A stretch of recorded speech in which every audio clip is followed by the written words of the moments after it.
Are we gonna have a storm or not? I just said to Ron, For here? That's gonna disappoint the kids. Every kid should have one school day off. No, not. And you know what? When you come to Monday, it's in the mid to upper 30s. So there's going to be a lot of melt. And then freezing. But it's not going to be like last year where it was so cold, nothing melted. That's right. This one here, the long range forecast is 40s pretty much the rest of the week. But who knows what's going to happen? This thing is drifting back. They said Washington will get. Yeah, well, Washington may get it over 50. You know, it's more central East Coast than us, but we'll see. You know. Disappoint all the kids.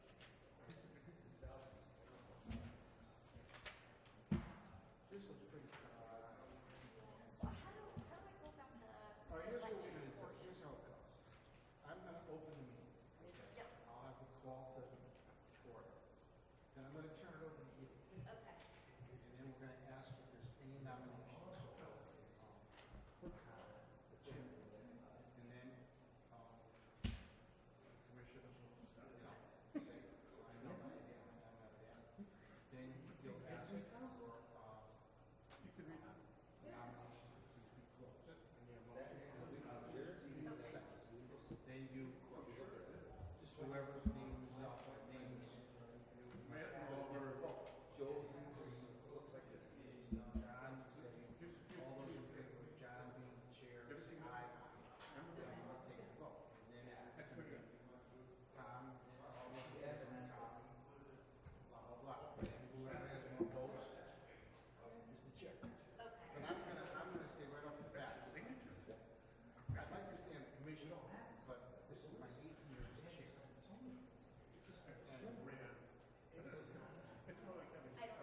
I know. Well, you know, if I wasn't, I think it's kind of. You're on zoning. You're on zoning. I'll stay on the commission, but, you know, I was elected to the PCA, Easy. which is, you know, another responsibility. And there's chairs, there's a lot of responsibility. And they also put me on again as an alternate. They don't stop, so I can't win. I don't know, but Can you table it? Is that a I guess you could, if there wasn't any. No, 4. We need 4.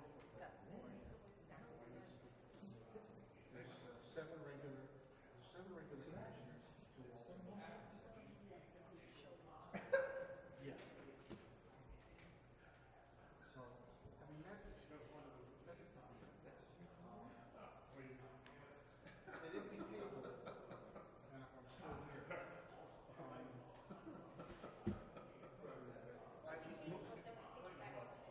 we'll pick it up back the next week again.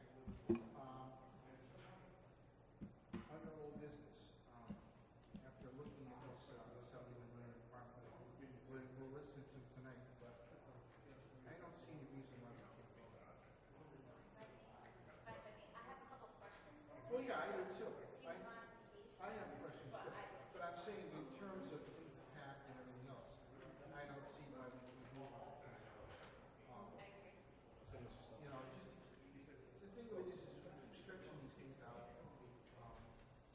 We never clear our agenda. And 2015-10, that's a formality. Bill, is that gentleman? We have a commission. What's this gentleman's name? Or Glenn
So, It's not East, East Broadway's down here, okay? and it's all, So this, Ferry Boulevard runs this way, all the way to the mall, the shopping center. It's them operation. This here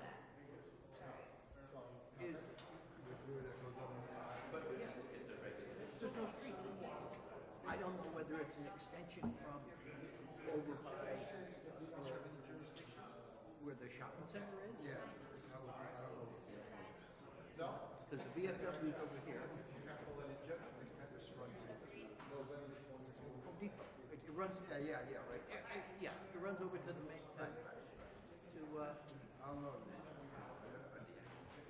but yeah, I purposely went to look for a sign that I couldn't. What's the,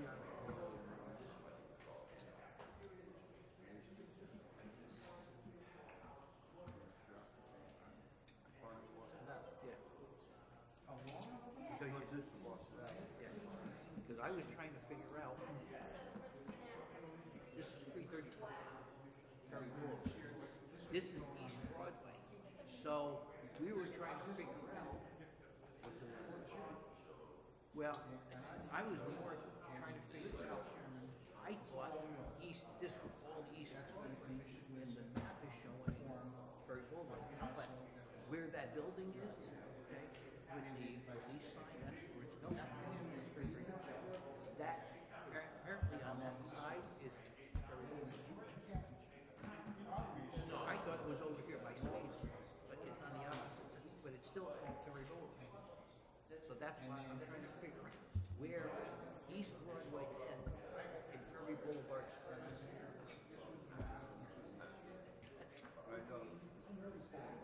Yeah. It's weird. I do. Yeah. Yeah, it's a big issue. Yeah.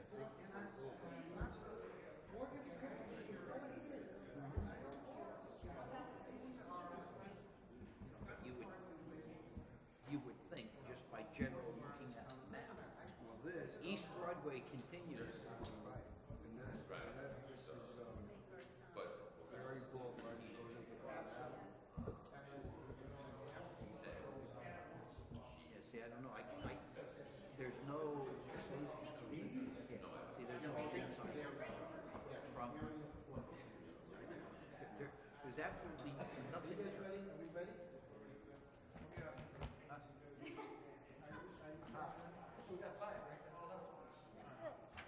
You ready? Mr. Blake? Mr. Waite, you ready? Okay, I'd like to call this session of the Stratford Inland Wetlands and Watercourse Commission to order at 7 p.m. on January 20, 2016. The second item on our agenda is the election of officers. And I'm going to turn over the chair to our enforcement officer and our administrative officer, Christina Beto, to do that proceeding. Before I do it, I just want to mention that I've been basically the chairman for, this is going on 8 years, and it's time for me to step down. So we have to pick somebody else tonight, all right, to be the chair. Basically, it's a great job, but there's a lot of responsibility to it. It's time-consuming. I've been elected to the Board of Zoning Appeals, so I have that now that I have to do, on a monthly basis. So it's time to pick somebody new. So after saying that, I will turn over the proceedings to Christina. Okay, well, first, thank you. First, I just want to thank Ron for his many years of service in the position of chair, and he's done an excellent job, especially bringing me up to speed since I came on to the town in June. So it's been fabulous being able to work with you. Thank you. And I hope that one of you tonight will be willing to step up to that position of chair. So with that, I'll simply open the floor to any nominations for our next chairman. Pull your mic down, please. Your mic, pull your mic. The next one. All right, I'd like to put in the name of nomination is Bill McCann. Okay, he's been involved with the Wetlands Commission in past years, for many years. He's more than qualified. He knows the ins and outs of the regulations, and he's just, in terms of his judgments, I trust him. So I'm going to put his name in for nomination. We have a second by Mr. Do you have anybody you want to nominate? Anybody else?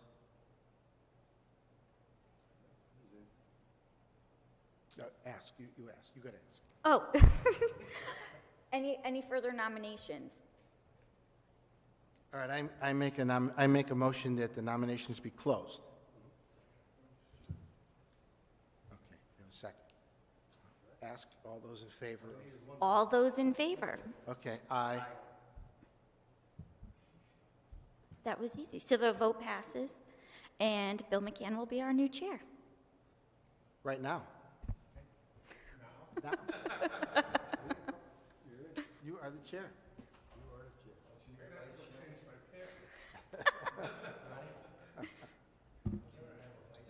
Yes, Well, and no, now he- that he- Bill that's comes to up, him. he'll, He can ask for the vice chair. Now that he's chairman, you can ask for nominations for vice chair.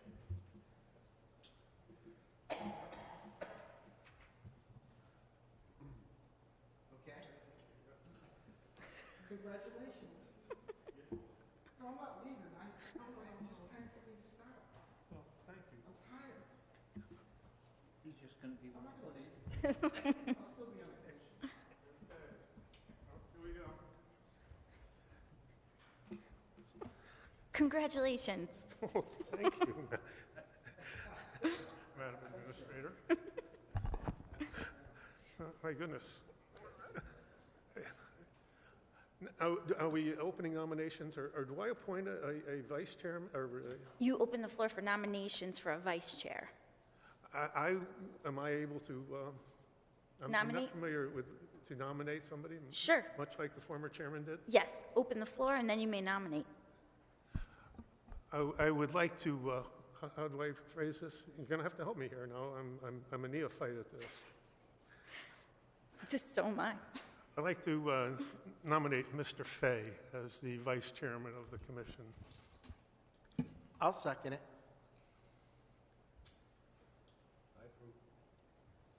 Any further nominations?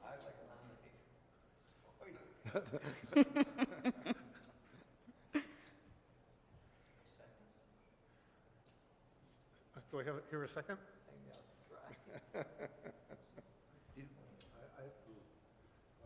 I'll second the nomination. I hear a second. All in favor of Mr. Fay being vice chairman? Aye. Aye. The vote passes, The vote passes. and Mr. Fay is our new vice chair. Congratulations, Mr. Fay. Congratulations. I would drag you along. Madam Administrator, where do we go from here? So our next item is approval of minutes from the December 16th, 2015 regular meeting. Do I hear a motion to approve the minutes of the December meeting, the December 15th meeting? Approve. Motion to accept the minute. Any discussion? I'll second the motion for the minutes. Second? No discussion? Hearing no discussion? All in favor of accepting the minutes? State by Aye. saying aye. Aye. Carried unanimously. Our next is old business. Am I on the right page? Mm-hmm. Not on the right page. Just use, Thank you. Now I'm on the right page. Are the representatives here from the Salsi?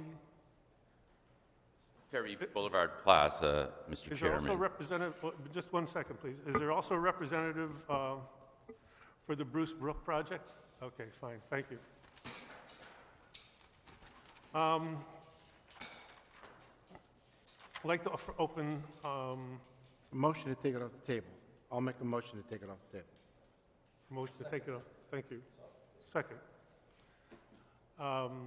In favor of taking IWA application 2015-9, construction of a 21-unit apartment building adjacent to Ferry Creek. All approved? Aye. Aye. Please come forward and state your name for the record. Good evening. My name is Attorney Paul Sobel. I represent the applicant, and I have with me David Bjorklund, a project engineer. Mr. Bjorklund can explain the project if the commission desires. Yeah, if you stand, we have your information, and we have the drawings and everything else. Are you going to? You're also going to make a presentation for the commissioners, going over what we've already received. Mr. Bjorklund can present the project. I can speak to any questions the commission has. Oh. And Is that Dave? Yes. Bill, how are you?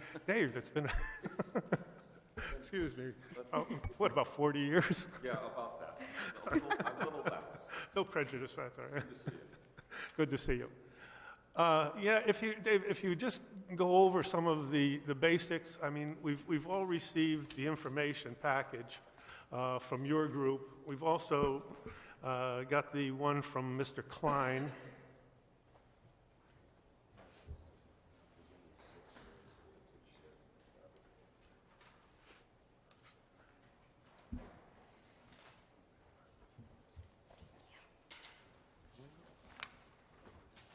Well, that's the way it is. Yeah. Oh, yeah. Yeah. Well, that's how you gotta run it. No. It's okay. Yeah. You gotta, it's, because it's on you, so you gotta, Yeah.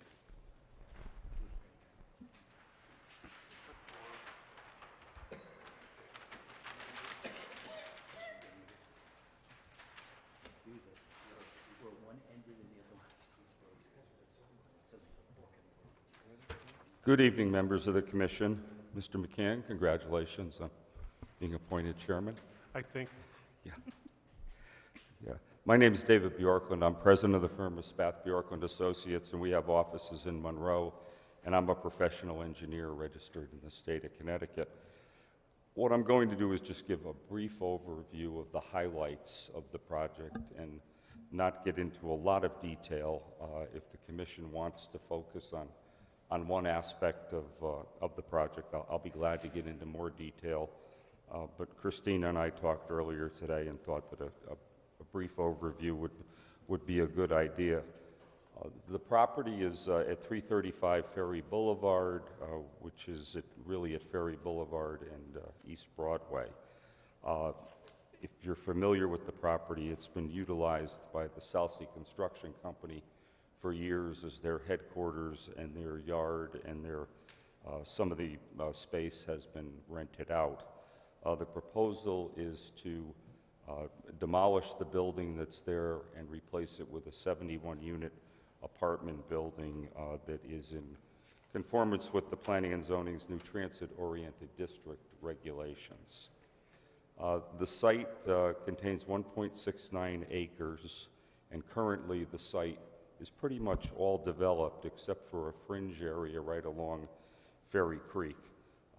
And so the site currently has 61.4% of the site is impervious. That's primarily the building and the parking area. When the site is developed, according to the site plan that we have proposed and presented to the commission, we're going to have a slight reduction in impervious area to 58.2% of the site. The primary resource from the Inland Wetlands Commission point of view, in my opinion, is Ferry Creek. If you look at the colored handout that I handed out, Ferry Creek is in blue. There's a small fringe wetland soil area that runs along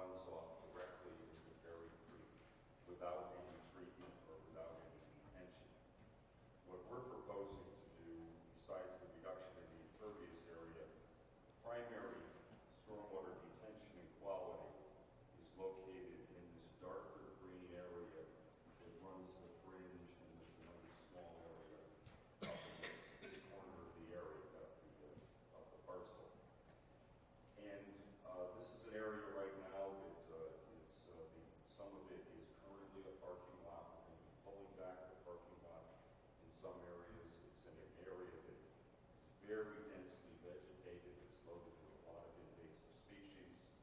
And what the proposal is to go in there and carve out this area and create a bioswale and a stormwater detention swale in this area at the northeast end of the property.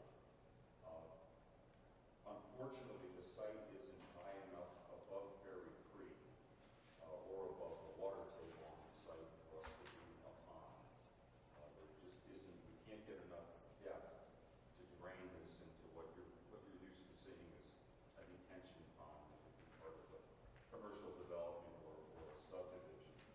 But what we're proposing is this bioswale, which through a combination of the riprap within the swale is going to allow recharge into the groundwater, and then we're going to have planting within the bioswale, which is going to provide some removal of pollutants. The swale is designed to DEP standards. It's going to take the first inch of runoff that comes off of the site. This is the most polluted runoff that does come off of the site. So what we're doing, where we have nothing now, we're going to have something in the future that meets the DEP's water quality volume standards. The other point that the swale is going to do is it's going to attenuate the peak runoff. We're going to have a 14% reduction in the 2-year storm and a 34% reduction in the 100-year storm. So we're already gaining some stormwater runoff reduction here. The building is proposed to have parking under the entire building. So the first floor is going to be elevated. The first floor of the building and the apartments are going to be up really at the elevation of Ferry Boulevard, and then down below the building we're going to have a parking garage. One of the pollutants that can be generated by a parking garage is just all the drippings that come off of a car.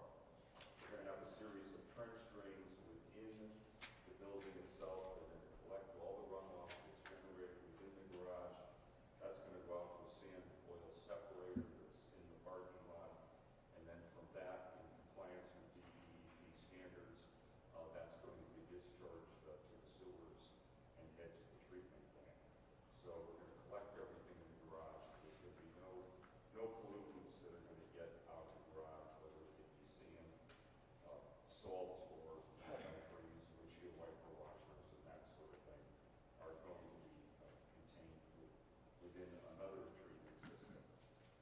The invasives along Ferry Creek, if you are familiar with the site, or if you do stop out and look at it, this area along the existing parking lot is very densely vegetated. It's clear up in this corner of the site, but it's primarily all invasives. Those are all going to be removed. There is an invasives removal plan that was included in the application. It was prepared by Environmental Planning Services and our landscape architect, Matt Pop. And so we're going to make a diligent effort to re-landscape this green area along Ferry Creek, and that'll be a definite improvement over what's there today and what's been there for probably the last 50 years. My opinion of the site has a large improvement in water quality to Ferry Creek over what's there today, including the reduction in impervious area. So, as I said, I didn't want to get into a lot of detail, but I'm glad to answer any questions that the commission may have with regards to the proposed site plan. Now, Dave, sorry. The drainage in the bioswale, is there a pattern, or is it a level spreader, or how is that being removed? There's a weir that's located down in this area, so it's the bioswale is going to basically pond, and then it will be discharged down in this area here. If it gets above the weir, then it will act. As we get above beyond the 25-year storm, it'll act like a big level spreader. And that would be what you're identifying on your detail as the berm detail is where it will come over?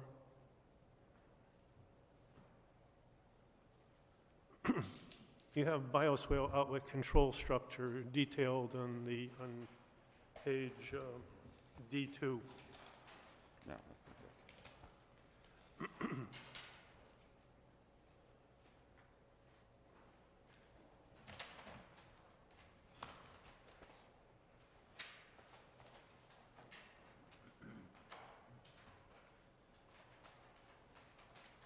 That's correct. So that's, I just wanted to make sure we're referring to the right. that would basically be your spreader. Right.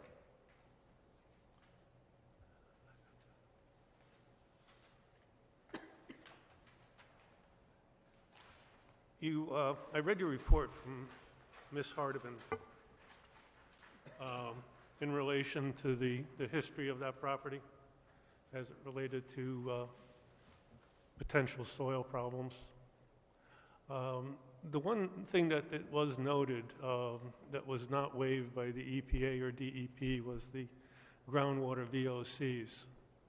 And your reply to that was basically that there is no basement in this property, so that really should not be a problem.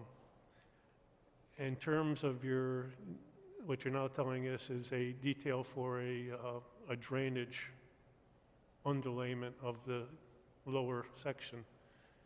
Is that, do you consider that a problem or not?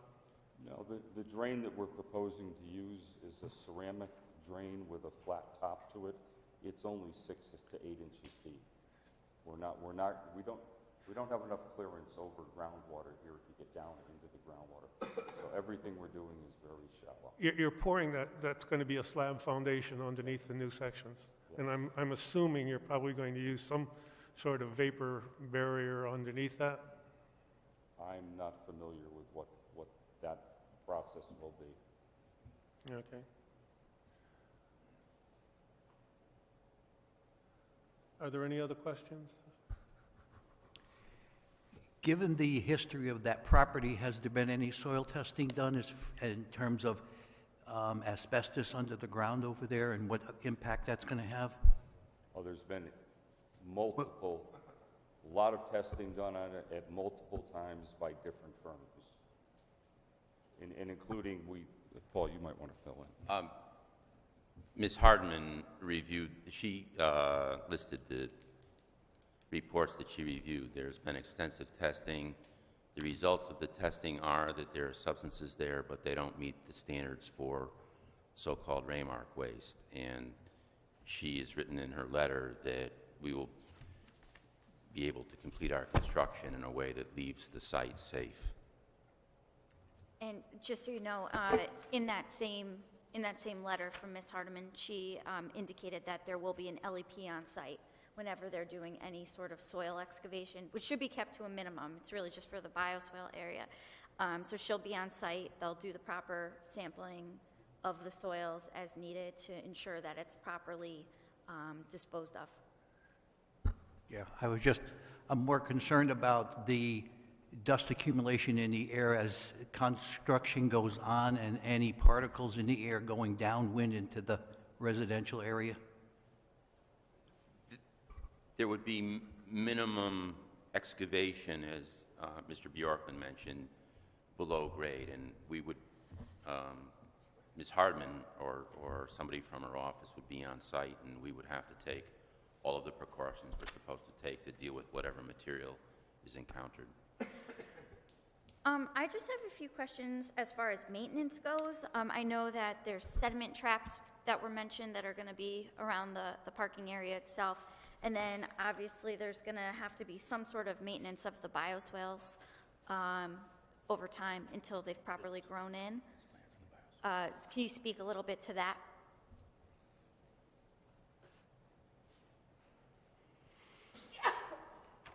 Bless you.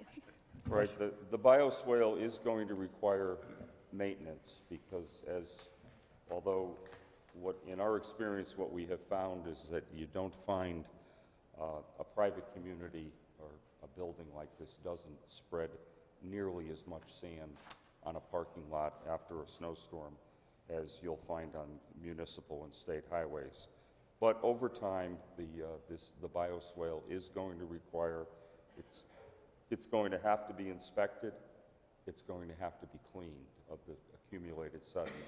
When the sediment is accumulated, it's going to have to be removed, and in something like this, you're going to get trees that are going to sprout, shrubs that are going to sprout, grasses are fine, but these are going to have to be removed as time goes on.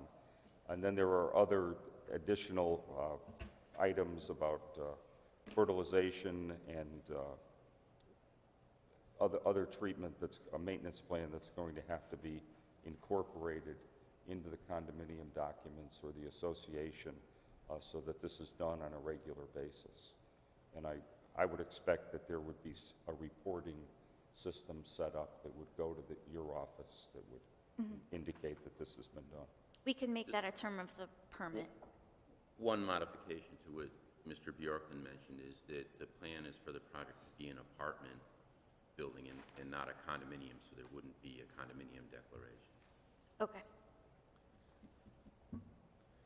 Mr. Chair, question.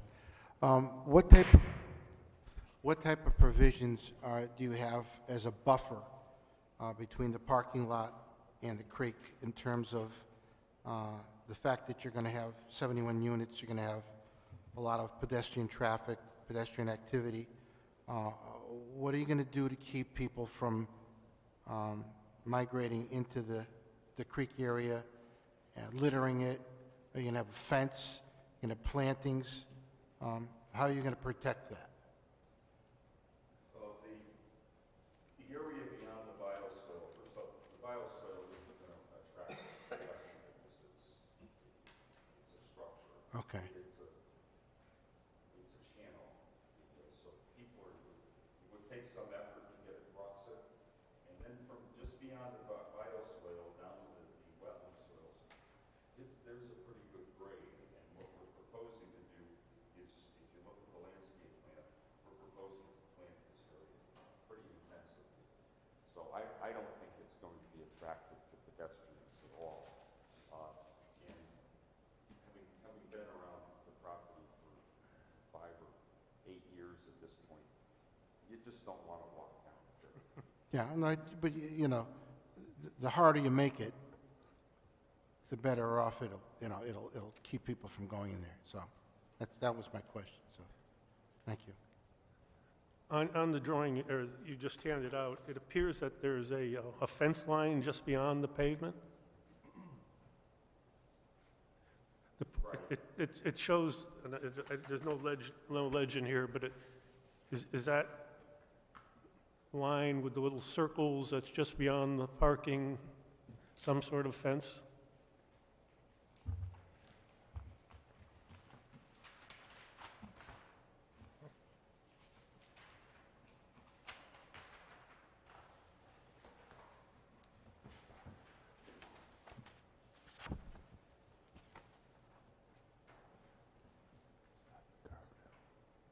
If you look at the... That's the guardrail.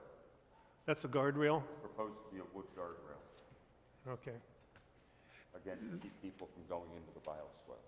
Yeah, well, the one problem we have with large areas that are parking lots next to resource areas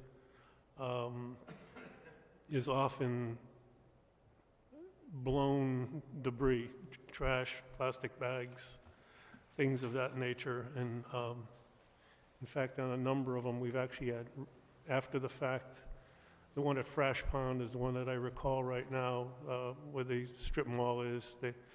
After the fact, we had to have them put in a chain link fence because there was just so much blown debris going into the water. Zoning pops. Is there some way of stepping off some sort of fence off of the guardrail that would not be a problem? The other problem, obviously, when you have that thing is, what do you do with snow removal? And what are you going to do with snow removal? Well, we've got this familiar with, let me back We see this all the time in commercial centers, especially small strip centers, Mhm. especially when there's a fast food outlet incorporated into that. You do get a lot of debris.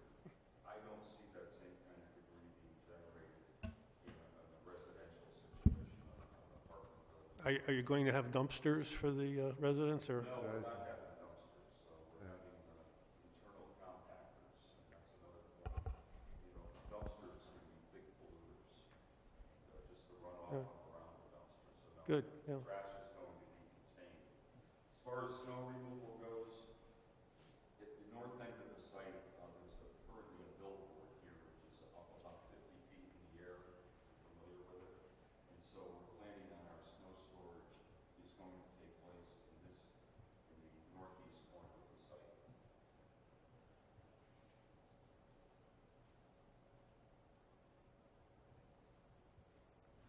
This is also another one that's kind of remote, but are they allowing animals in this condominium, or this apartment, I should say? I presume so, but I don't know of a decision one way or the other, but I know that in other residential settings, there are a number of residents that have small pets, and I think it's a decision on, a lot of people set a weight limit on pets, but I don't know that a decision has been made. The reason I ask that is we've had other cases where they've designated a dog walking area, which in itself generates a significant amount of nitrates and phosphates. And my guess would be the best place to put that, if you're designing something, would be at the billboard area where you actually have some retention of water and some degradation. So I don't know if that's a concern, but I offer that as an observation.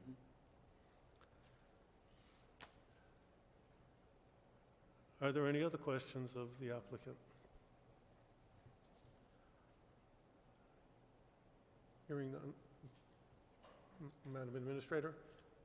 Well, it's up to you at this time whether you want to vote on it now, or we can wait until the next meeting for our 65 days. But if there's no further discussion and you feel confident in the application at this point, it's up to you whether you'd like to vote on it tonight. As a matter of discussion, just a poll, a non-vote poll, how do you feel about it? Let's go around. I think we could vote on it tonight. I don't have an issue with it. I mean, Mr. Fay? Gentlemen? No? No concerns? It appears that if we could vote on it this evening. Sounds good? Are you ready? I'm ready.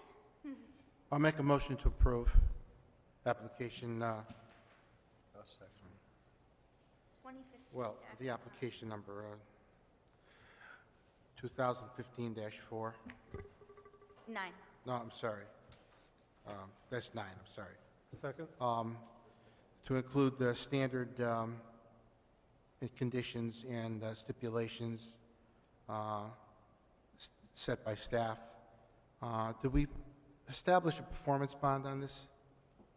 Not at this time, but I can work with the applicant on that. All right, okay. Prior to permit issuance. Staff could work up a performance bond on that. Did we have a second? Yeah. Okay, discussion. In discussion, Madam Administrator, do you have conditions ready for this application? I mean, Not at this time, but I could send it out for your review prior to issuance, if you'd like. okay, I'm trying to figure out how it's best to word this if we vote this evening in terms of stipulations and articles on the... Well, I mean, I would adhere to staff's comments in terms of, you know, what her concerns are. And basically, what's been proposed in the application seems to be pretty cut and dry. You know, we have our boilerplate standards that we put on every application. I don't know what else We'd want to if- impose, Phrase your motion in that regard, that it's contingent upon the yeah, okay, it'll be contingent upon, on staff's, staff stipulations being stipulations, included into the condition. permit. Right, right, that, I put that into the record in terms of how to word it, yes. There's no such thing, gentlemen, as a conditional approval, but for all practical purposes, it appears that that's what we're going to give you. But what we're saying is that because in terms of expedience for you and others, we're going to take a vote on it tonight. And we have not really sat down at a meeting and gone over this. So there are going to be certain stipulations and conditions on every permit. We have a boilerplate conditions that we put in, but we're going to leave it up to the Conservation Administrator to add any specific stipulations to a permit agreement. Is that understood? Yes. All right, to the vote. All in favor? Aye. Aye. Unanimous, gentlemen.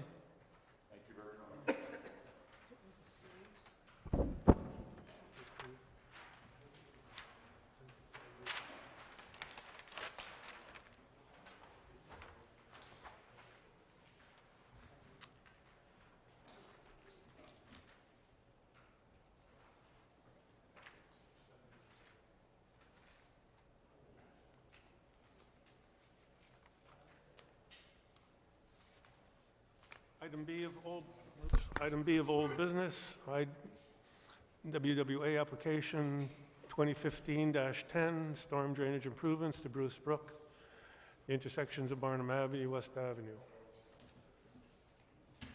Motion to take it off the table, Mr. Chairman. Thank you.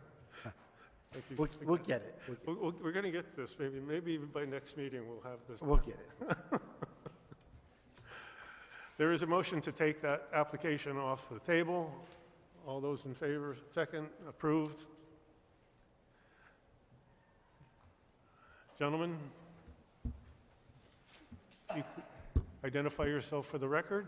My name is Raju Wasam Sedi. I work for Western Sampson. I'm a project manager at Western Sampson. I'm representing the town of Stratford, John Casey. The town engineer is here, and he is the applicant for this project here. Who was that gentleman? John Casey. John Casey.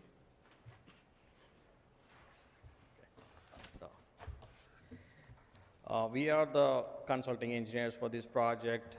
We worked on the design and then the study for this project for the drainage and stuff like that. And this application, I'll be having the certain boards and stuff explaining the basics of this project and what kind of wetland impacts are there for this project. So just to easily understand the whole project area, we have divided this project into like 3 different areas. We called it like the S1, which is on the northern portion there. The brook in light blue, that's the existing brook there, is flowing from Route 1 up there through the culverts, and it comes all the way down south to the Barnum Avenue culverts. And that's the existing brook shown in the light blue color. And then we divided the area into like 3 different things so that it'll be easy to like split the wetland impacts and stuff like that. Can I interrupt you for 1 minute? Yes. My eyesight is not what it used to be, and Is is that microphone on, Carol? Yes. Could you just come in here? I have Well, boards showing detailed areas and stuff. This is just a picture showing the whole thing. So as Well, I we're very informal. Why don't you just come right in here? And that microphone is on. And now we can, yes, it is. You can bring your drawing in with you. You don't need that, just hold it. Or put it on the table, do whatever you like. I'll hold it. You can talk. You're right. It seems so remote when you're way over there. I can see it. It's okay. Yeah. So You can sit if you like. locked in there now. Yeah. So we've divided the area into like 3 different portions there. The light blue that you see on the map, that's the existing Bruce Brook. It flows from north, from the Route 1 all the way down to the culverts and on the Barnum Avenue there. So the topmost area, the northern area, is the S1, we called it, and then that's where we are relocating the existing channel. The channel that's being relocated is shown in the darker blue. And then for this S2 here, we are widening the channel, and that's what is also shown in the darker blue sections. And all the way at the bottom, this is the study area 3. We are providing a drainage outlet there, taking some drainage, relocating some new drainage from Barnum Avenue all the way down there. So there'll be minor impacts. So this is the whole study area, and I have boards showing each and every area, so that it'll be easier for you guys to understand.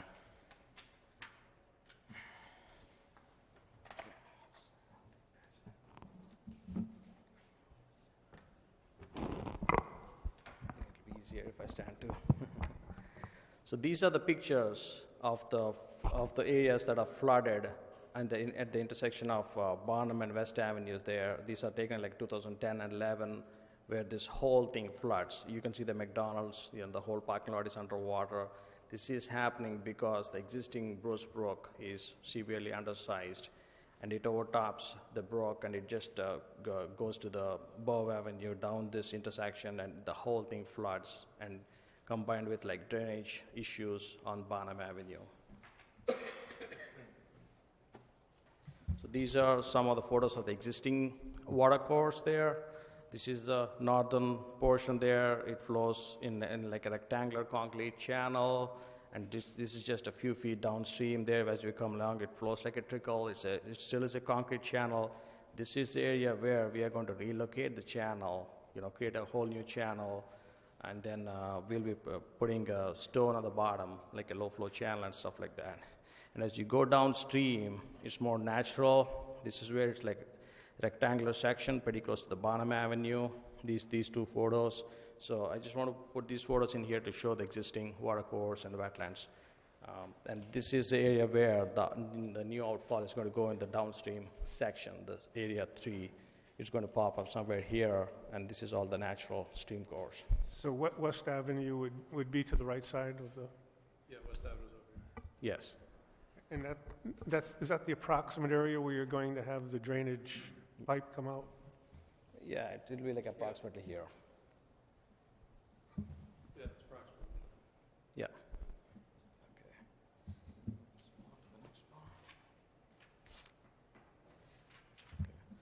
So this is the northernmost portion where we are relocating the channel. So this existing channel is right here. The other issue with this project is this is located both in the towns of Bridgeport and Stratford. So this dark line here, that's the town line there. So this is all Bridgeport. So, and then this small portion is all Stratford. And as you go downstream, the town line goes, across the channel, a couple of times there. So we already gone through the wetlands for the Bridgeport, and we got an approval for this portion. So this application is for the portions that are in Stratford. So for this area, there's only a small portion in Stratford which will be impacted. It's pretty much like the water course will be impacted. Here, we are going to relocate the channel 12 foot wide, and it's going to be 1 to 3 side slopes, all natural side slopes with plantings and stuff like that. And as you come downstream, it will be channelized here.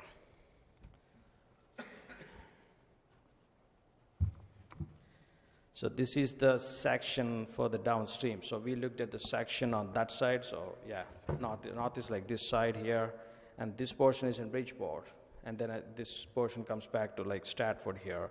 So in this section, if you see the dark line, that's where the proposed channel is going to be, and the hatched line is the existing water course. So essentially, the wetland limits are the water course limits here. So we will be widening the channel from the existing 12 feet to 20 feet. I have sections to show, I can, in a minute I'll be showing sections, showing how they look like and stuff like that. So the channel will be widened. We'll be having intermediate prep, stone bottom, a low flow channel, all the basic things, that's required. And this is the outline of the proposed channel. So essentially, we will be creating more water course here. Now, you're doing this simultaneously with Bridgeport's inland wetlands? We've already received their approval. You've already received it from them? End of Bow Ave, the first part. For the first part, yeah. So these are the sections, how the channels looks like. And this is a section where it's going to be relocated. We'll be having, a wider, 12-foot wide bottom here with like 1 to 3 slopes. We are pretty much creating this to create like more storage in terms of like flood relief and stuff like that. Right now, the channel is so small, it's overtopping for like 2-year storms and stuff like that. So all these improvements together will be substantial flooding improvements for this, neighborhood. It'll be in terms of like a 10-year flood will be able to go through the proposed channel. And then on the slopes, we'll be having like 1 to 3 slopes. We have plantings and, all the natural stuff, turf and things like that. And this is the channel as we go downstream, which is restricted within like the 20-foot section. Right now, its existing is 12 feet, so we're going to widen this. These are the walls and stuff there. We'll be maintaining existing heights, and then it'll be all intermediate riprap with a low-flow channel for the natural conditions. Could I ask you a question about the, you're putting in geotex and with 3/4-inch stone on the bottom? Yes, we'll be having, yes, yeah, we'll Could be you having. just explain to us how you're going to sequence that and do that? You're not going to be dewatering or We are thinking about like, in terms of the temporary water handling, we're doing like half portion of the channel at a time. I'm sorry, I didn't catch that. Half of the channel at a time. Like we do one half, and then we restrict the water to go through the other Well, half. you're going to have, I'm sure you're going to have to do some grading of the area before you lay down the geotex mat, right? Yes, yes, Okay, that's going to be from shore to shore, or are you still going to do half and half? half and half. So we're going to like provide some kind of a coffer dam in the middle or Oh, you're more going to put towards a coffer-dam in the middle? like, Oh, or, okay, I didn't catch like, it's easy because it's such a low flow during like the normal conditions here. It's not like a lot of water here. So we should be able to handle by, restricting the water to one side or like to one edge and stuff, and then do like half and half most likely. Okay, so you're not going to have, I mean, I'm just was trying to envision you putting down geofabric with some flowing water, and that seemed like We are to going to be somehow a make it. rather difficult task at best. But- Yeah, we are to somehow Okay, make but you it. are you're going to put let me restate it, Yeah. you're going to do a half and half. A cofferdam is going to go in first? Cofferdam's going to go on first, like deep enough, and we can excavate down to where we want to put the geotextile and all that, the loose material down there. And then we're going to put the riprap, move the cofferdams back to the other side, make sure the water goes through the, the finished portion, and then Yeah. do the other half kind of a thing. Okay. So there will be some overlap in terms of the cofferdams. We are not exactly going to do it onto the half, but we'll have like, whatever the matching portion to be shifted, yes.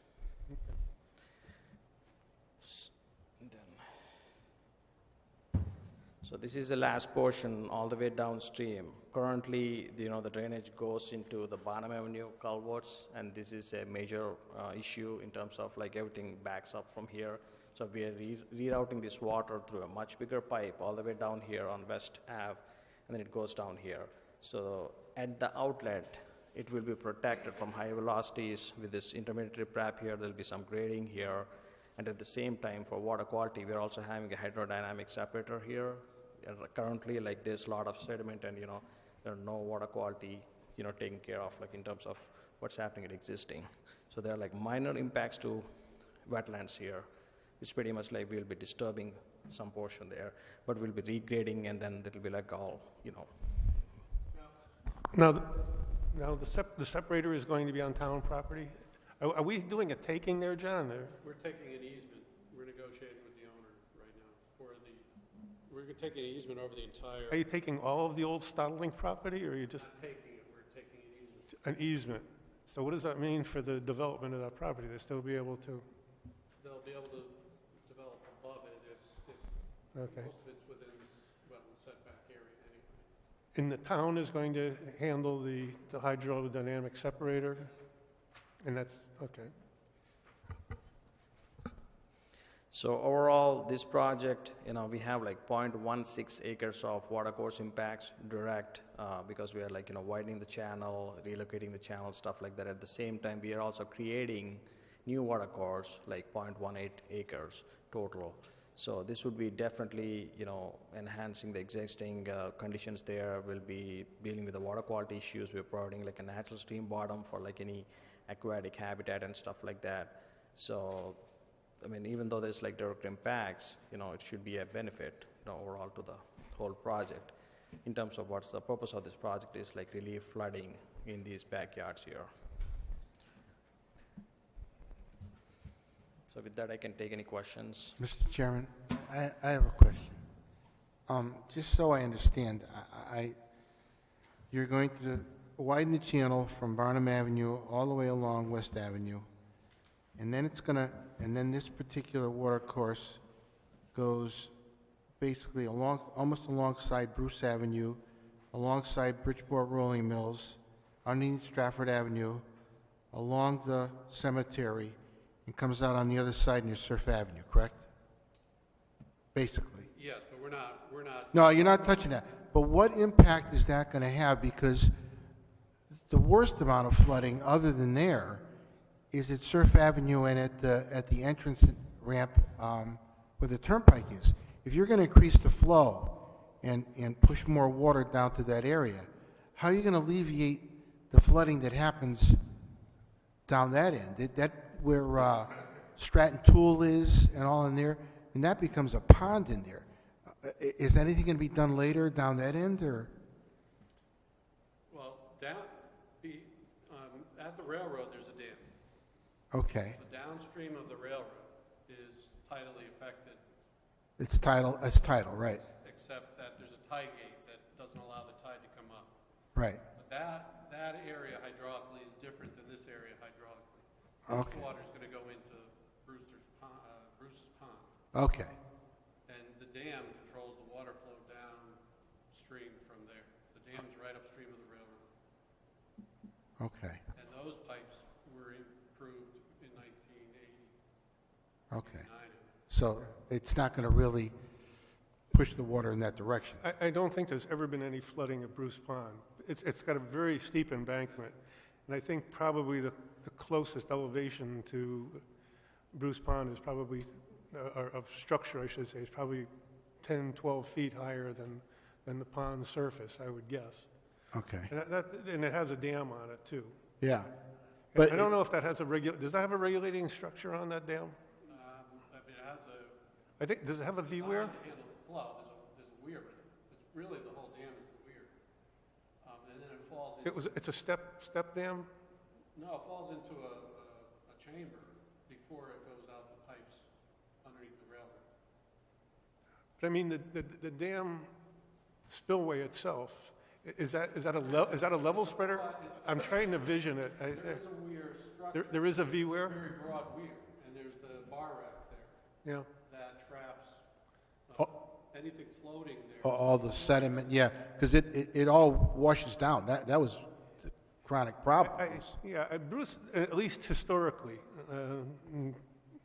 town engineer can correct me, the pond has taken most of the flow. I mean, the Stratford Avenue area rarely gets a big shot like Barnum Avenue because of Bruce Pond. Right. Am I correct? Right. And part of that is and that's why there's two different hydraulic systems. And this one, we can't do any better than what we're doing. Okay. We'll never get any better flow than what we're going to do right now, basically, because from the dam up, it only flows out at a certain rate. At a certain rate, yeah. So everything backs up. So this, I think, is a 50-year design. We couldn't get a 100-year flow to get to pass without flooding. Mm-hmm. I think their statement on their project description in the third paragraph is, none of the options considered will keep the water from overtopping Barnum Avenue, but some improvement can be made. Yes. Yeah. Right. Okay. If I may add. I think that kind of sums up. Yeah, I guess so. All right. Yeah, Okay, thank you. this would be slowing down the water. I mean, it's not like you're adding more water. Right now, there's like, with insufficient capacity here, it just shoots down Bow Avenue, and there's like just Is more what- water going. I was more concerned about the velocity and you know, how fast it was gonna travel down Yeah, that corridor there, so. in reality, these improvements will be like slowing down the water. We have more storage here. All this is extra storage here. We have like more storage here. So the water, by the time, compared to existing, it will slow down a lot before it goes down. And then it's pretty much like, it'll help in terms of like just this area. Okay, right, thank you. What is intermediate riprap? Is that got a spec? Yeah, it's defined by size, I think it's Is it 12 inch? 18 inch. It's 18-inch stone. It's the average stone size 18-inch, which like pretty much like this big. Another concern when in going through it, I didn't see a spec on the riprap, but is there any concern about that being used by the use of the area to throw into the water? Well, 18 inches is pretty good size stone. Pretty big size. But, I mean, you'll have smaller stone. It's 18 inches. There's some bigger, some smaller. But Okay. Mix of size. I can remember trying to do the same thing on Clover Field or Clover Pond, and it ended up, Build yourself a dam out of stone. yeah. you put it in one day, it was gone the second day. Yeah, there's another stone called modified riprap, which is like 6 inches. That's fairly small stone, and usually that washes downstream, or like, you have like people throwing stones and stuff like that. But this is a decent size which should handle these velocities, and it should stay in place. And the other thing, it appeared on your section 1, the upper section there, the erosional side is going to be the southernmost side of that, and you have a very small amount of riprap. Do you think that's sufficient? We're going to have riprap on the stream bottom and also on the slopes. And looking at, you have seen pictures of the stream right now. It flows like a trickle, and during the flood, it flows like 2 feet and 3 feet kind of a thing. Once this gets expanded, say, so that riprap extend through the slope should be able to handle those velocities. Yes.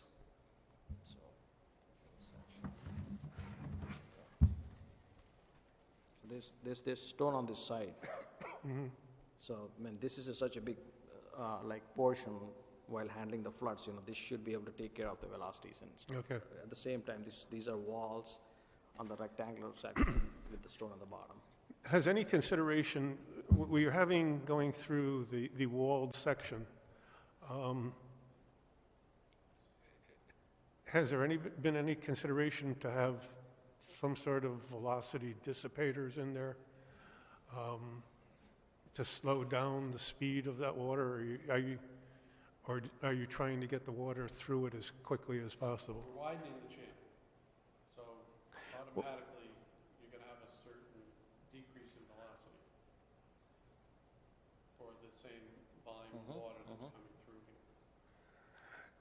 But two things, you know what a pachinko game is? You drop the ball and it keeps hitting the things, but it can only go a certain speed, and therefore it kind of meters it by the time it gets down to the bottleneck at McDonald's.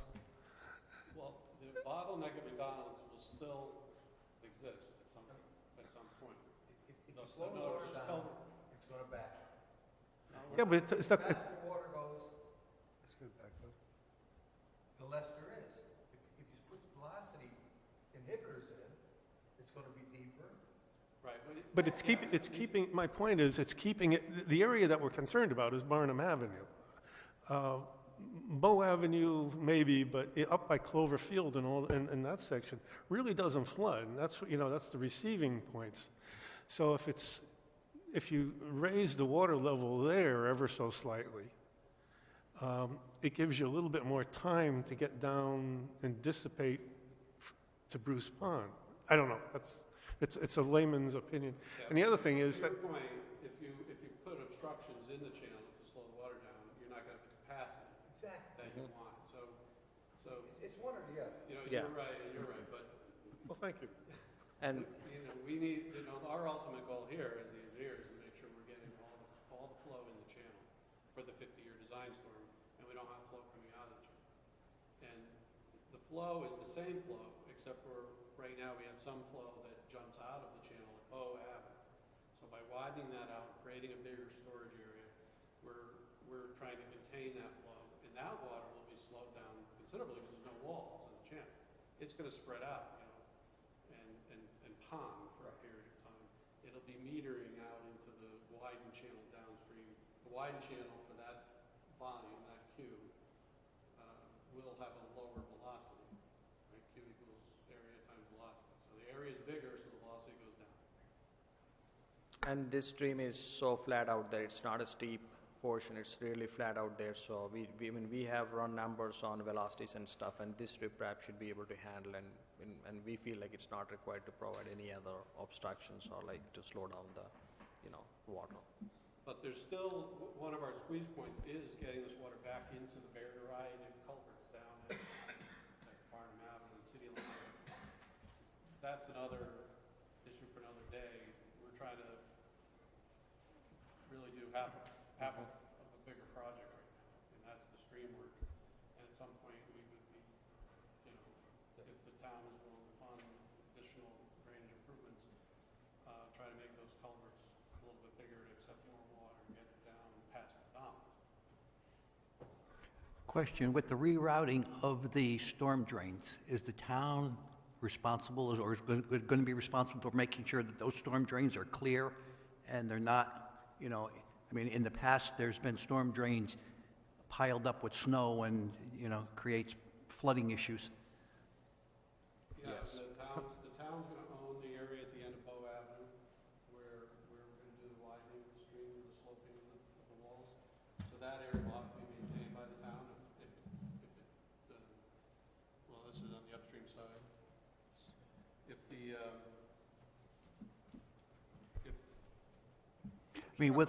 Will they be clearly marked in terms of where they're located so that the town knows? Stream, it's an open channel. Okay. Yeah, there's not a drainage structure, it's open channel. So the stream is Okay. evident from the embankment of the stream. At some point, you might not have any water in the stream. You might go out there in summer and find out there's all the water, because now we don't have a concrete bottom anymore. Yeah. That trickle flow that you saw in the pictures is gonna go into the ground. So at some point, you'll go out there, there won't be any water. And then when we get these big thunderstorms, we're taking half the town's water into this channel, and then it just explodes. So it'll be the town's, to answer your question, the town's responsibility to keep the channel open and clean for this water to transport downstream. I was just going to grow vegetation alongside this channel. Yeah, we're gonna plant vegetation, and then, at least in this area, Yep. more on the sides of the embankments.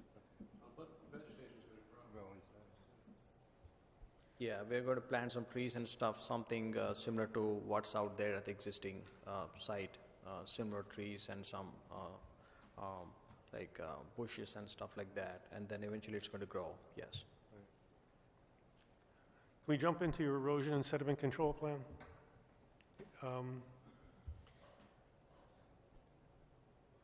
You have 2 paragraphs on that. And the second paragraph, during construction, the contractor will be expected to revise and maintain all erosion and sediment control measures and ensure that they are effective in providing adequate protection, blah, blah, blah, blah, blah. And an inspector will directly report to the town. Yes. Are you going to have a ad hoc specific erosion control inspector, is the way it seems? Our intent is that our designer is gonna inspect the construction phase, and that inspector would be inspecting the erosion control as well. It wouldn't be an independent inspector. And he's going to be reporting to whom? To me, Hopefully this young lady. Yep. And that's similar to what we did for the other project over Broadbridge Avenue. You had me come out to the site. I took a look at the sediment erosion control structures beforehand. So I'll be sure to put that as a condition of the permit, that they report to me as well as John. I don't mean to minimize, but, you really don't, it says erosion control plan, and it doesn't really, it's not a plan, it's a description that you have a plan.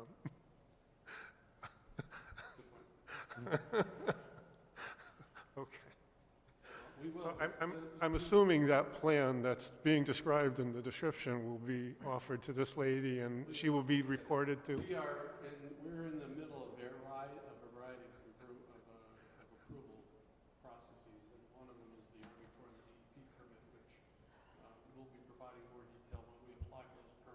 Okay. So we're trying to do each agency. Well, we know where you live, John, so we can get you.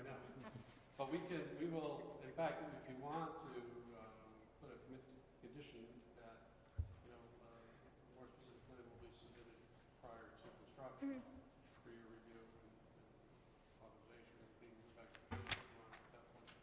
But that's probably a year from now, after we've gone through another round of permit reviews.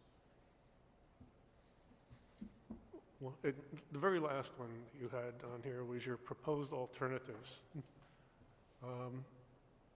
Were there any alternatives? It said several alternatives have been evaluated. You're looking at me like... Yes. Well, one of the alternatives. Well, that's what it says. Several alternatives have been evaluated, and we're giving you this one. This is the best The one. question is, what are the feasible and prudent alternatives, if there are any? I guess there were none. The other alternative was to widen the existing channel with the concrete line channel, which is what it is today, only make it wider to accommodate the flow. That was the primary alternative. Yeah. If you remember. Yeah, we also looked at like how much width do we need for this channel here. We started off with like, let's do a 15-foot one, let's go like 30 feet wide. So we can do a lot of, variations with the width, and we came up with the width, based on, the property impacts, things like that. So those are all the alternatives. In terms of the alternatives, I say is like hydraulic alternatives, which are like what flood, what's the better flood, relief we're going to get. So, is it like 25, 50, 100? Those are the kind of scenarios we looked at in combination with like what's happening downstream. And we ended up like, this is the best alternative to for good flood relief here. So that's what that statement says. Yep. Not to mention, this alternative gives us more natural type Yes. stream compared to what was there before, which is always a win, really. And you're able to create a more natural situation than what we had. So we're feeling the enhancements in terms of filtration of that stormwater as well, and cleaning up it before it gets downstream.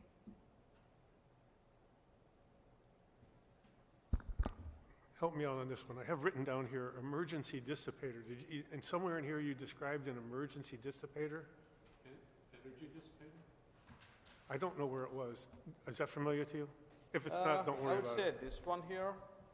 Is that what it is? Yeah, this is the dissipator here. It's pretty much like it's a flat portion where we're going to put like intermediary prep here. It just slows down the velocities. At the same time, it spreads the water out. So this you can kind of consider as Right. a So there was no anti-dissipator. detail with it? Yes. Okay, fine.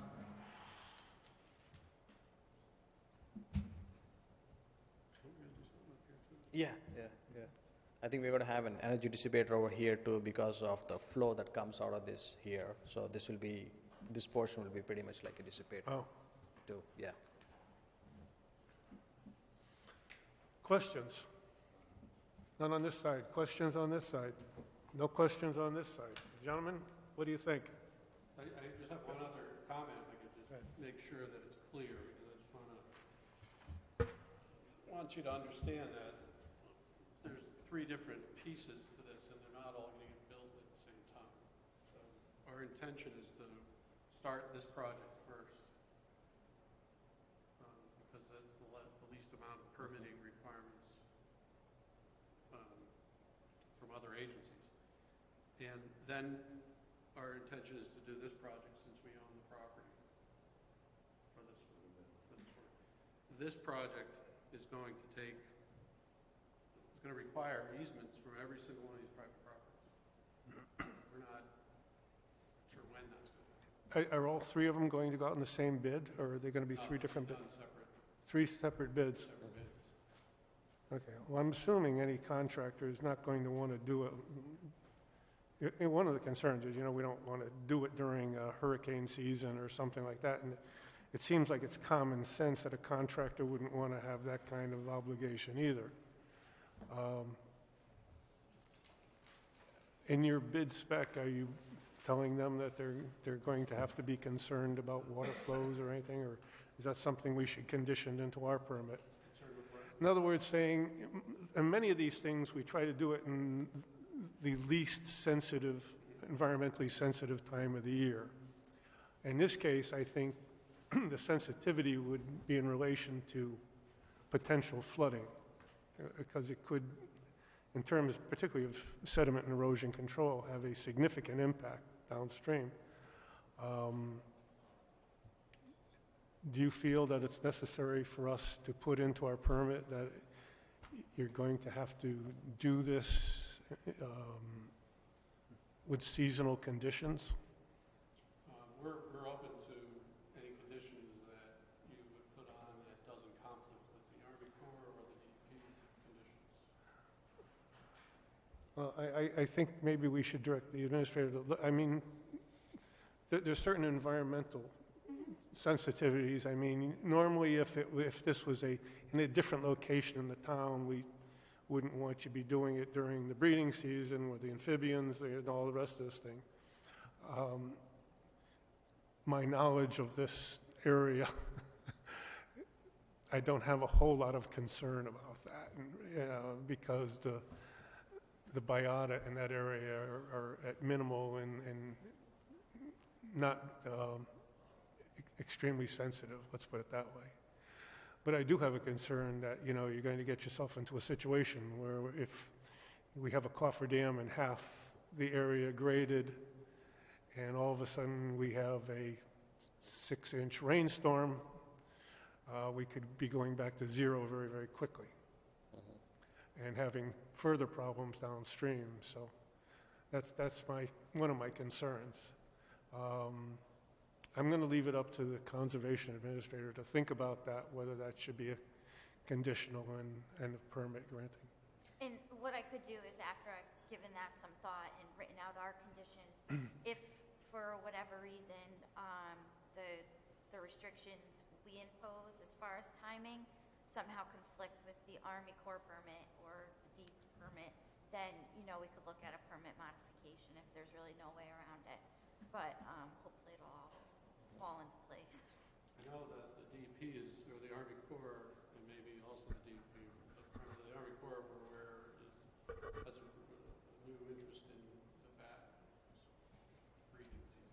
Brad breeding season. I mean, as part of this, Army Corps Cat 2 application, Connecticut DEP will get to see this application. And as part of the fisheries issues here, I mean, based on our experience with past applications, we have seen they usually have a time period for these kind of projects where they restrict to, the low summer flows and stuff like that. And as part of the application, we have to provide a flood contingency plan in case there's a flood there, and how the contractor is responsible to take everything out before the storm, monitor the storm, and then he has to have his cofferdams to a 2-year storm or a 10-year storm. And then if there is a storm, he needs to get everything out. He needs to make sure everything works, in terms of sediment and erosion control. So that will be part of the Army Corps application. And DEP gets to review this thing, and they will have their say. They will have their language, stuff like that. And also with the timings, they have their own things. They say, between March through September, or June through September, something like that. And it will be based on species, fisheries, groundwater, a lot of conditions there. Good. What happens to the plan if you don't get all the easements? I mean, are they? Well, this middle piece, and that's why I wanted to raise the issue. This middle piece is contingent on The easement. on easements and town funding. So these other two projects are funded, and we have the easements in place. We're about to. So those two, we're confident that we're going to move forward with this piece. That we're directed to get to this point by the town council at this point, and then what happens in the future, I'm not 100% certain. I can't guarantee you that we would be building that anytime soon. Yeah, question to staff, if the easements don't go through, or there's a question about the easements, does that require us to have a public hearing on that, or how do we approach that? I believe what would happen is if the property owners had took issue with it, then for part 2 of that project, yes, they could raise the issue to us and take the permit that we already have and say that they don't agree with it, and then come in for a public hearing, I think. Well, if we issue a permit on this, they still have, anybody has a right to appeal the, I don't know if we call it oral arguments, but that's the way it used to be called. It was in terms of the state. But there is an appellate time period. They can come in and have us re-review the application. I'm not sure how it would work if we issue the permit now, and then they decide later that they don't want what's going on to be going on. I guess they would have to bring that issue in front of the Inland Wetland Commission, and then we would have Well, to I mean, re-review. there's always a lot of legal remedies, which I'm not completely familiar with, that they could do. Again, if our permit is going to be in relation just to the resource itself. Yep. There are, as John said, there's going to be other permits that they're going to have to get. One solution would be to Whether they get the easement or not has nothing to do with that. permit part 1 and part 2, or part 1 and part 2, and not permit part 3 at this time. We can always come back for that piece. Well, maybe, We thought it was important that we are doing all the planning on the whole thing. Try to put it forth at this time, but if I don't, I don't know if that would be a, Whether or not to get the easements has nothing to do with us, has nothing to do with our granting any permit. that would be my thought, that we're we can't build it without a permit, without the easement. That means the neighbor at some point is going to agree. We can't help No, you get the easement. that's what I'm saying. The- Help you not get it. It was just a question, the- Yeah, the people are curiosity. they're going to have to go to court to get the easement and everything. That's, we're just dealing with the resource. They may be the proud owners of a permit and nothing to do with it. Right, and again, for that reason, I want to make sure that for permit compliance, when we're done with part 1 and part 2, Well, I think that would be difficult for us at this point. parts of the permit I don't know. kind of closed out. We want to be able to show you, we've done part 1 and 2 successfully, and part 3 is still here. And I'm I don't know if that would require us to modify the application, though. The application is for all three things. We could always modify the permit, like if the middle section was never to occur, then we could just rewrite the permit without it. You would just come in for a permit modification and take that section out. Yeah, well, I guess we could do that by motion, actually, to approve the project in portion, Section 1 and Section 3. I think it just makes the most sense at this time to approve it all. And like Tom said, I mean, we really can't do anything about the easement portion. We really can't. Again, I personally don't have any problem with it either, doing all three of them, but I don't know, it sounded like you would be more comfortable with us not doing that. Well, we want to, we've been working on this for a number of years. Well, your permit, John, is going to be for the whole thing. We're not identifying, your application really is not broken into 3 sections. It's the whole project, from top to bottom. So that's your permit. What you do with that permit is up to you in some respects. And I would be the one, if you weren't to build Section 2 and you were going to be in breach of the permit, I would be the one enforcing it. So obviously, I'm not going to enforce it on the town that you're in violation of a permit, which we all helped create, and we need this. So I don't really see that as being a problem. I mean, there's other cases where, we couldn't give a permit for half of a project because there's just so much impact by not completing it. In this case, it really isn't. You're doing specific improvements, particularly to the lower section, as you say you're going to do first. I mean, in my opinion, that's going to take a lot of stress off of the McDonald's area by picking up that water. Coming down Bow Avenue is going to, as you said, I don't know, rephrase it, it's kind of better than nothing is what we're doing. Have the property owners been notified yet, or? We had, for Bridgeport, we actually had a public hearing. It was a public Yes, hearing, or yes. at least we notified all the owners by letter, certified mail, and several of the owners came. They didn't quite understand the benefit of widening the channel. They were asking questions like,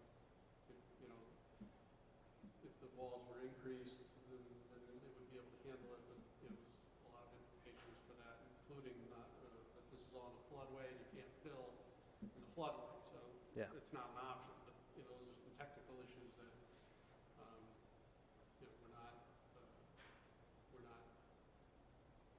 prudent for that purpose. But in any case, we weren't permitting this part of the project with Bridgeport. At that point, we were just working on this because this is in their town. So we would be going back to Bridgeport for this.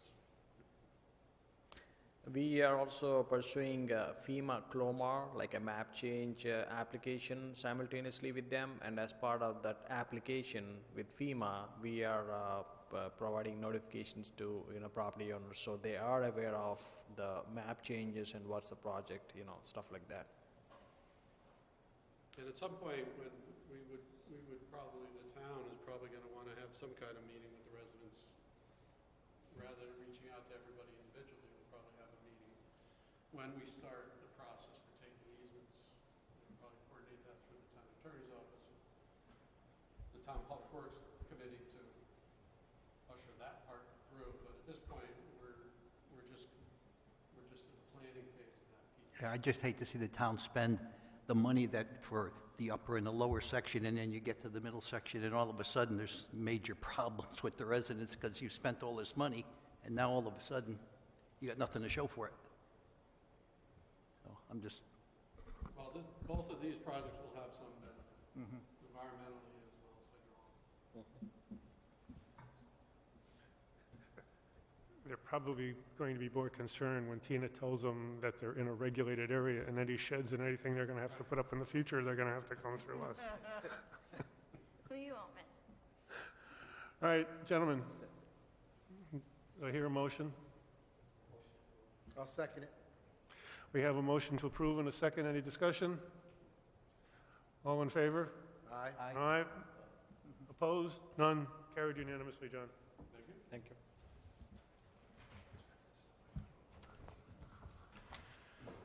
All right. Help me out here. Where am I? We are on staff report, or should be. Anyway. New business, no new business. All right, staff report. Do we have a staff report? Yes, can I have my notes? Thank you. Really quickly, I received a application that came through Planning and Zoning for 795 James Farm Road, and the applicant is, I honestly can't remember who the applicant is offhand, but it's the same group as Cummings Enterprises, the Nick Owens group, and they were proposing to put a 72-unit housing complex at 795 James Farm Road, which is a huge slope, if you're familiar.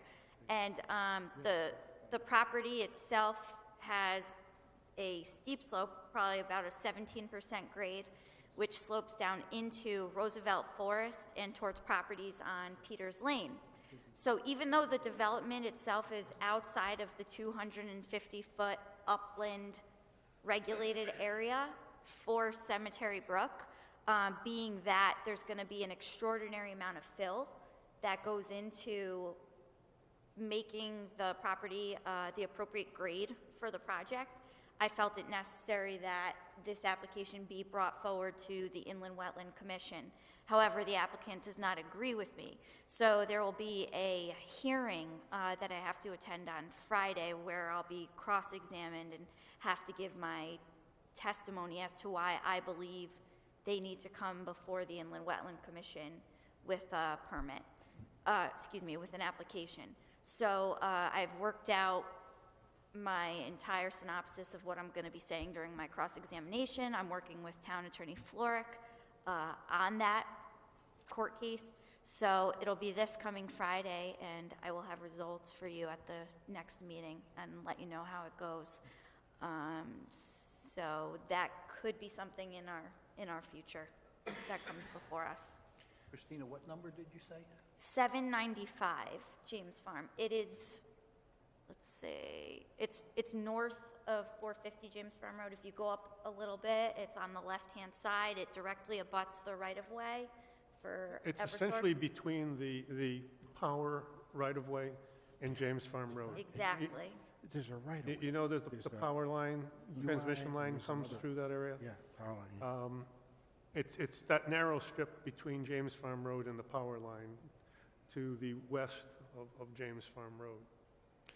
It's a She- very steep area. Any fill that they put there, if it's not properly controlled, can fall straight Depends on- downhill into So it's gonna be like Cemetery this. Brook. Yes, and so what they're going to do is they're intending to fill the property up to the right-of-way and put a huge retaining wall behind the property. The retaining wall itself would have to be something like it was something, 20 or I- 25 I feet think it was like disaster. 20-some feet of fill that they're planning on putting in there. It would be incredible. I worked it out, and if they were to make the site level with James Farm Road, you're looking at 100,000 cubic yards of fill. Can you which is imagine 100,000 cubic yards of fill? 10,000 Imagine that? dump trucks. Just- 10,000 dump trucks. Right, just think of the activity. Yes. Right. So there I don't think it's ever going to go that far. But I just have to make a comment.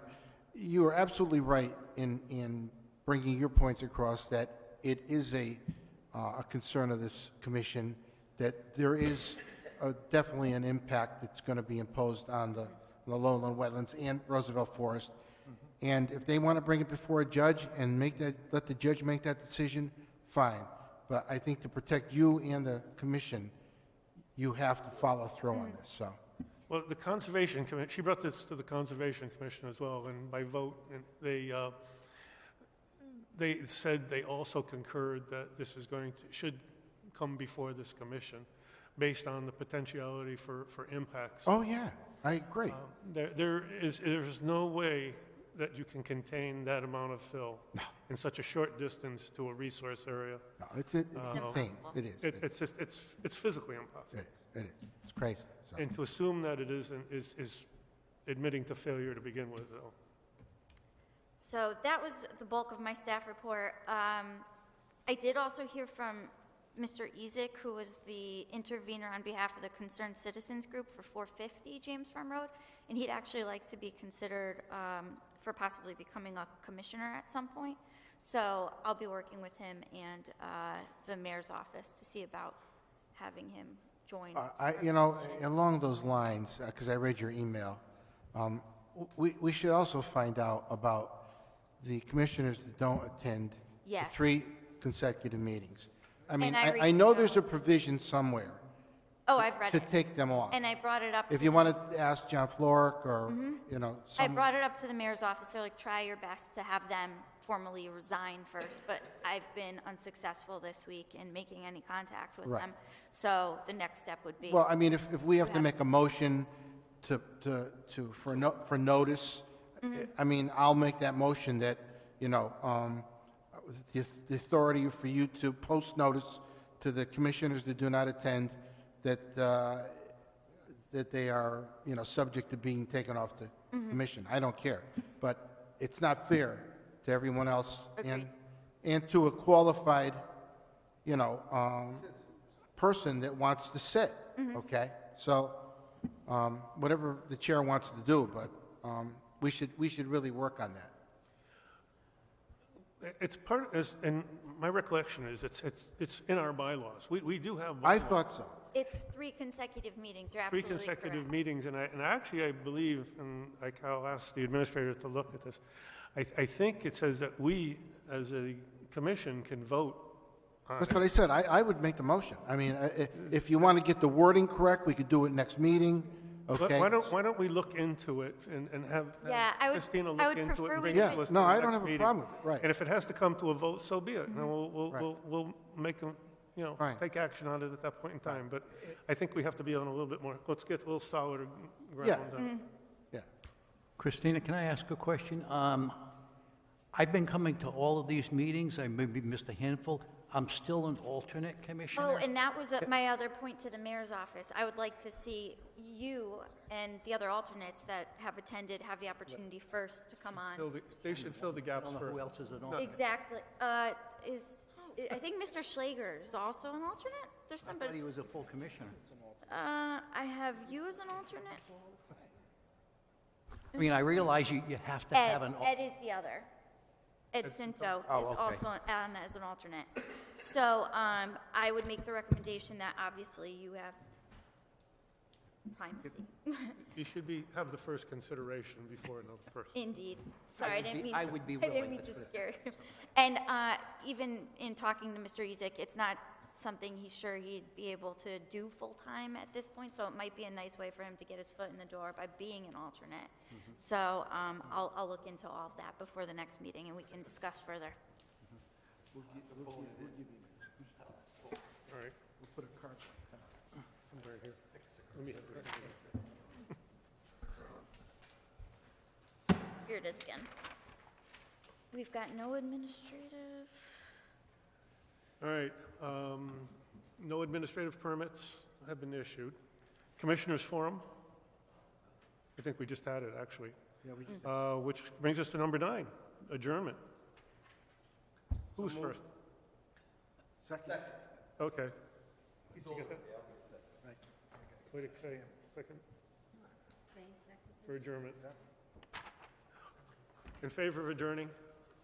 Any abstentions? No? Okay. Carried. Give her. God bless you. You know, Great job, Mr. Chairman. Well done. Paper to sign. Okay. riding a motorcycle, doing nothing. So. Wait, this was Good job, Mr. Chairman. please. I could see the look on your face.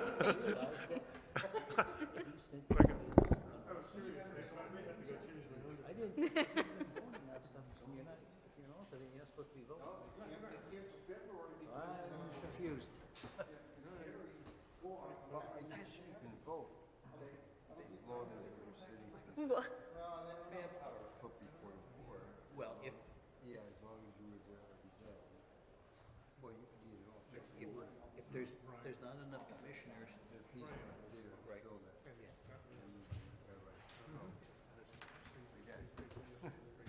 That are the rules.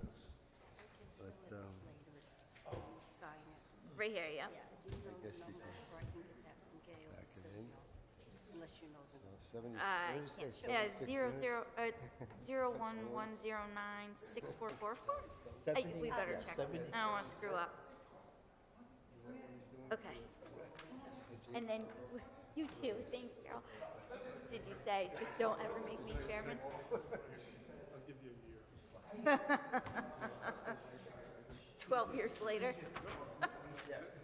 Oh, really?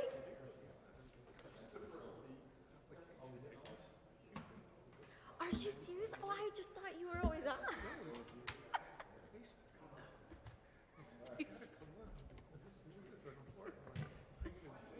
They brought in the recruits, the heavy artillery.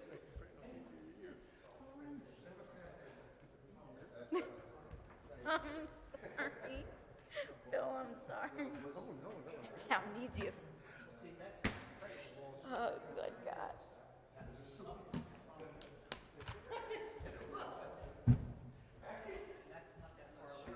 When are you going to Costa Rica? I didn't even think you were going to be here. Yeah, when's your Costa Rica trip, though? I thought you were going to be gone already. I am. We're going Saturday, Oh, nice. hopefully, Oh, that'll be good. depending upon the weather. Oh, that's right. We're flying out of Bradley. You know what? Be interesting. Bradley's, at least it's better than It should be even more interesting. I don't know if I told you, but we're flying, taking small airplanes and going across coast to coast in a small. That's pretty amazing. Oh my goodness. That'll be quite the adventure. I'm going to find out an adventure. Good for you. Well,